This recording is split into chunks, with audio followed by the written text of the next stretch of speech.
اتكلمنا قبل كده عن نقط القوة الخاصة بيك وازاي تتعرف عليها، اتكلمنا كمان عن اهتماماتك الشخصية وقد ايه هي قريبة من اختياراتك الشخصية فبالتالي هي بتأثر في شخصيتك، اتكلمنا كمان عن قيمك الشخصية وازاي هي مهمة بالنسبة لك. النهاردة آن الأوان نتكلم عن أهداف. في الحقيقة الحياة تعتبر كلها عبارة عن أهداف، من أول أهدافك البسيطة من إنك تبقى قاعد وناوي تقوم تاكل لقمة، للأهداف اللي أنت بتوصل بيها إن أنت تدرس درجة علمية معينة في مكان علمي معين، مرورا بالأهداف بتاعة إنك تعمل مشروع ولا تشتغل ولا تتجوز ولا ولادك هتربيهم إزاي، هتحط أهدافك إزاي في الحياة. فموضوع الأهداف ده من الموضوعات اللي تعتبر مهمة جدا اللي لازم نتكلم فيه. علشان يبقى عندي اهداف واضحه وقادره ان هي تساعدني بالفعل، انا لازم لي كام حاجه كده يبقى افهمهم ويبقوا موجودين في الباك مايند عندي، انه الاهداف وانا بصيغها لازم تبقى مكتوبه بالشكل. ايه الخطوات اللي لازم تبقى موجوده في بالي وانا برسم الاهداف بتاعتي علشان اضمن ان انا هوصل لدرجات النجاح اللي انا عايزها؟ اول فكره لازم تبقى في دماغي او اول طريقه لازم ابقى بفكر بيها وانا بحط الاهداف بتاعتي، انه الهدف ده عامل زي نقطه معينه انا عايز اروح لها. النقطه دي لازم تبقى واضحه، لازم ابقى عارف انا رايح فين، لازم ابقى راكب المركب وعارف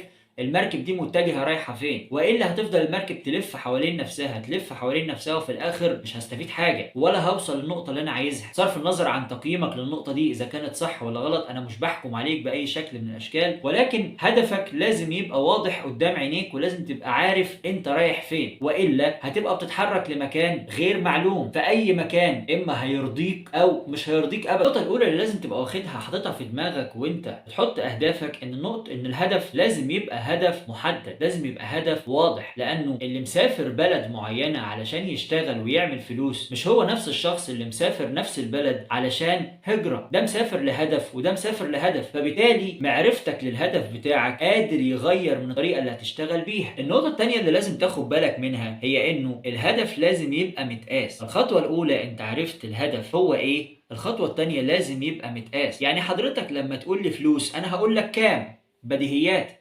لو انت قاعد معايا في مقابلة شغل في وقت من الاوقات وبسألك بقول لك عايز مرتب كام، فحضرتك رديت عليا قلت لي عايز فلوس، الفلوس دي بالنسبة لي لا تعني اي شيء، الكلمة ما عبرتش عن اللي انت عايزه. انا هرد عليك واقول لك ايوه عايز فلوس كام. ممكن تبقى لو انت سبتها مفتوحة زي ما بيحصل كده، انا مش عارف انت ايه اللي يتناسب معاك، هل اللي عندي هو يتناسب معاك 100% ولا اكبر من اللي انت عايزه ولا اقل من اللي انت عايزه. الهدف المتقاس هو هدف قادر يساعدك ان انت تخلي اللي حواليك هم كمان يساعدوك. النقطة الثالثة اللي لازم تاخد بالك منها هي انه الهدف لازم يبقى في متناول اليد، لازم يتسم بالمنطقيه. يعني يظهر الموضوع ده معانا كتير قوي في مقابلات الشغل، يبقى انت مش عارف السالري رينج بتاع الشغلانه اللي انت مقدم عليها ايه، فبالتالي حضرتك لما بتطلب رقم مش متناسب او مش منطقي مع الشغلانه اللي حضرتك مقدم عليها في وقت من الاوقات، فبالتالي بتاخد الرفض ده طالع منين؟ ان انت مش عارف هدفك شكله ايه. النقطة الرابعة اللي لازم تاخد بالك منها وانت بتست الاهداف بتاعتك هي ان الهدف بتاعك لازم يبقى هدف طبيعي. على سبيل المثال انت شغال في مصر، وفي مصر بنقبض بالجنيه المصري، فحضرتك مقدم في شغلانة وبتطلب ان الشركة تقبضك ذهب. طيب هل الكلام ده مش موجود في الطبيعة؟ لا موجود، الذهب موجود والشغلانة موجودة والشركة موجودة، ولكن هل ده طبيعي بما يتناسب مع سياق الشغلانة او سياق سوق العمل اللي انت مقدم فيه ولا لا؟ فلازم تبقى اهدافك متوافقة بشكل طبيعي مع السياق اللي انت موجود فيه. النقطة الأخيرة اللي لازم تاخد بالك منها انه الهدف لازم يبقى له وقت محدد واضح قدام عينيك. يعني ايه؟ يعني انا دلوقتي عندي هدف ان انا عايز اجمع وليكن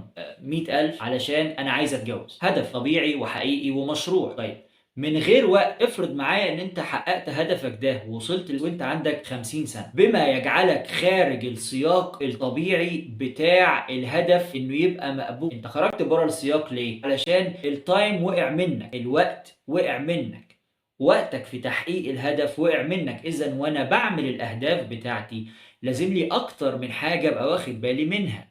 النقطة الأولى لازم الهدف بتاعي يبقى محدد، أبقى عارف أنا عايز إيه بالظبط. النقطة التانية لازم يبقى متقاس، لازم أبقى عارف أنا عايز قد إيه بالظبط. النقطة التالتة والرابعة الاتنين يعتبروا قريبين من بعض، بيتكلموا عن إنه الهدف يبقى طبيعي ومتوافق مع السياق اللي أنت موجود فيه واللي أنت رايح له كهدف أنت حاطه وعايز تتحرك ليه. النقطة الخامسة ودي الأخيرة وتعتبر أهمهم هي التايمينج، الوقت بتاعك. هل انت عامل لأهدافك تايمنج معقول متناسب، فبالتالي قادر تطلع من الخطوة دي بإنك يبقى عندك بلان، عندك خطة تتحرك بيها. أنا عارف إن الكلام وقت شرحه بيبقى يبدو عليه المنطقية، وكمان بتسأل نفسك هو الموضوع منطقي وسهل بالشكل ده، أمال هو بيتشرح ليه؟ وده سؤال حقيقي فعلا. بس خليني اقول لك ان التجربة قالت انه كتير من المواقف اللي احنا مرينا بيها، كتير من المشاهد اللي احنا شفناها قدام عينينا، كانت تفتقد نقطة من النقط اللي احنا قلناها في تحقيق الهدف، علشان كده وقع. يعني مشاريع كتير فتحت وقفلت لمجرد ان هم مش عارفين هم بيخاطبوا مين، انهي فئة هم بيخاطبوها، التهديف او التارجتنج، انت بتكلم مين بالظبط. مشاريع كتير فتحت وقفلت علشان خاطر هم مش عارفين هم المفروض كان يبقى معاهم كام، فبالتالي اتعطلوا واتعثروا في نص الطريق فما قدروش يكملوا.